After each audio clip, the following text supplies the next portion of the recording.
Magandang araw po mga kakubo. Ito po yung aming 6x10 na may kwarto po. Ito po siyang design.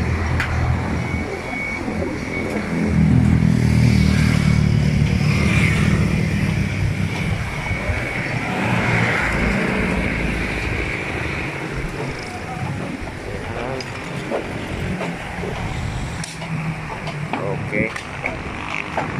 Tara po, pasok po tayo. Tingnan natin ang loob. May ano po yan, doorknob. Ayan. Ayan. Pasok natin. Meron po siyang lamisita. Tapos ito po ang kanyang terrace. Ayan, may kasya po dyan isang tao. Tapos ikot na upuan. Tapos yung client nagpalagay din po siya ng lababo. Ayan. Pero pwede po walang lababo yan. Option nyo po yan kung palalagay nyo ng lababo o hindi. Para upuan na lang din po. Basta yan, may patungan po ng gamit dyan.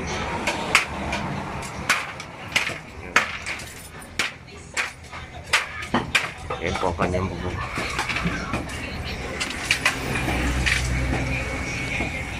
Tapos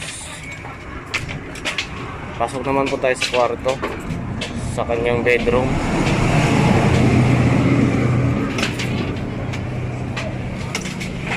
Ayan. So ayan po ang kanyang bedroom. Sara natin dito. Meron po diyang upuan. Tapos sigaan. Ayan. Ang size po niyan is foldable 54 po inches ang lapad.